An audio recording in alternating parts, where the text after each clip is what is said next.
കാടിന്റെ ഒരു ഭൂപ്രകൃതി എങ്ങനെയാണ് അനീഷ്? പെട്ടെന്ന് ആനയെ കണ്ടെത്താനുള്ള പെട്ടെന്ന് ആനയെ കണ്ടെത്താൻ സാധിക്കുമോ? കാടിന്റെ ഒരു ഭൂപ്രകൃതി എങ്ങനെയാണ്? സാധാരണ കാട് പോലെയാണോ അതോ മരങ്ങൾ തിങ്ങി നിറഞ്ഞ് കണ്ടെത്താൻ വലിയ ബുദ്ധിമുട്ട് നേരിടുന്ന ഒരു പ്രദേശമാണോ ഇത്?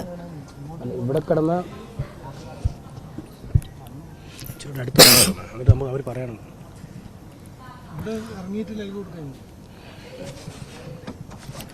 ബേലൂർ മഗ്ന എന്ന കൊലയാളി ആനയെ കണ്ടെത്താനുള്ള ശ്രമം വനം വകുപ്പിന്റെ ഭാഗത്തു നിന്ന് തുടരുകയാണ്. ആനയെ ലൊക്കേറ്റ് ചെയ്യാൻ ഇനിയും സാധിച്ചിട്ടില്ല. നേരത്തെ ദൗത്യം ആരംഭിക്കുമ്പോൾ ആനയെ കണ്ടെത്തിയിരുന്നു. ഉടൻ തന്നെ ആനയെ അവിടെ നിന്ന് തുരത്തി മയക്കുവെടി വെച്ച് കുങ്കി ആനകളുടെ സഹായത്തോടുകൂടി റോഡിലേക്ക് എത്തിക്കാനുള്ള ഒരു ശ്രമമാണ് ദൗത്യ സംഘത്തിന്റെ ഭാഗത്തു നിന്ന് ഉണ്ടായിരുന്നത്. എന്നാൽ ആ നീക്കം ഇപ്പോൾ പാളിയിരിക്കുകയാണ്. ഒപ്പം ഈ ആനയെ ലൊക്കേറ്റ് ചെയ്യാൻ സാധിക്കുന്നില്ല എന്ന വിവരമാണ് നമുക്ക് ലഭിക്കുന്നത്. സമയം ഇപ്പോൾ 3:30 ആകുന്നു. ഏതായാലും ഇനിയും ഈ ദൗത്യവുമായി മുന്നോട്ട് തന്നെ പോകാനുള്ള ശ്രമമാണ് വനംവകുപ്പിന്റെ ഭാഗത്ത് നിന്ന് ഉണ്ടാകുന്നത്. അനീഷ്, എത്രത്തോളം ദുഷ്കരമാണ് ഈ കാട്ടിൽ ഒളിച്ച ആനയെ കണ്ടെത്തുക എന്നത്? കാരണം വളരെ മരങ്ങൾ തിങ്ങി നിറഞ്ഞ ഒരു കാടാണോ, ആ രീതിയിലുള്ള ഒരു വനപ്രദേശമാണോ ഇത്?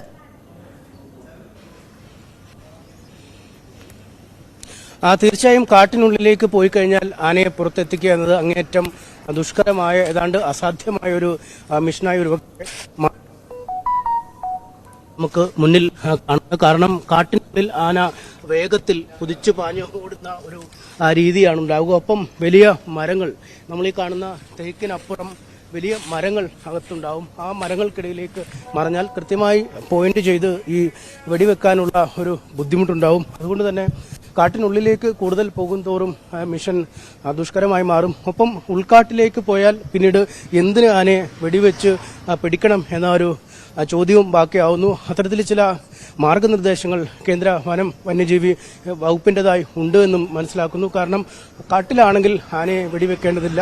ജനവാസ കേന്ദ്രത്തിൽ, ജനവാസ മേഖലയിൽ നാശം വിതച്ചാൽ മാത്രമേ, അല്ലെങ്കിൽ ശല്യക്കാരനായാൽ മാത്രമേ ആനയെ അത്തരത്തിൽ മയക്കോടി വെച്ച് പിടികൂടി ഒരു സ്ഥലത്തു നിന്നും മാറ്റേണ്ടതുള്ളൂ.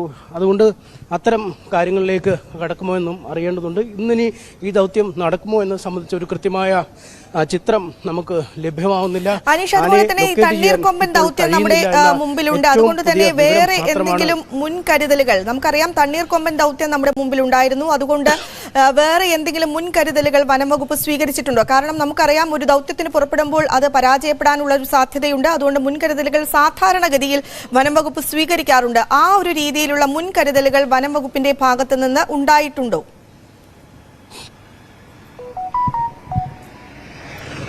തീർച്ചയായും ഉണ്ട്. കാരണം തണ്ണീർക്കൊമ്പന്റെ മിഷനിൽ പാളിച്ചകൾ സംഭവിച്ചു, അല്ലെങ്കിൽ ആന ചെരിയുന്ന ഒരു അവസ്ഥയിലേക്ക് കാര്യങ്ങൾ നീങ്ങി. അതുകൊണ്ട് തന്നെ അങ്ങേയറ്റം ജാഗ്രതയോടുകൂടി മാത്രമാണ് ഇത്തവണത്തെ ഈ ദൗത്യം നടത്തുക എന്ന് നേരത്തെ തന്നെ വനംവകുപ്പ് വ്യക്തമാക്കിയതാണ്. കാരണം പലയിടങ്ങളിലും ഇതിന് മറുപടി പറയേണ്ട സാഹചര്യമുണ്ട്. കോടതികളിൽ ഇപ്പോൾ തന്നെ നിരവധി കേസുകളാണ് തണ്ണീർക്കൊമ്പനുമായി ബന്ധപ്പെട്ട് ഉള്ളത്. അതുകൊണ്ട് ആ പിഴവുകൾ ഒഴിവാക്കി വേണം ഇത്തവണ മിഷൻ ചെയ്യാൻ എന്നാണ് ഈ വനംവകുപ്പിന്റെ തീരുമാനം. നിലവിൽ കാട്ടിലാണ് ആന ഉള്ളത്. അതുകൊണ്ട് ജനവാസ കേന്ദ്രത്തിന്റെ സമീപത്തുള്ളത്ര ഭീഷണി ഈ ആനയെ കൊണ്ട് ഇപ്പോൾ നിലവിലില്ല എന്നൊരു വിലയിരുത്തലാണുള്ളത്. റേഡിയോ കോളർ കൃത്യമായി നിരീക്ഷിച്ചിനി ജനവാസ മേഖലയിലേക്ക് എത്തിയാൽ മാത്രം വെടിവെക്കേണ്ട ആവശ്യമുള്ളൂ, അല്ലെങ്കിൽ തുരത്തേണ്ട ആവശ്യമുള്ളൂ എന്ന ഒരു കാര്യവും സംശയം വരുന്നു. നിങ്ങൾ കുറച്ചു നേരമായി ഇവിടെ ഉണ്ടല്ലോ അല്ലേ?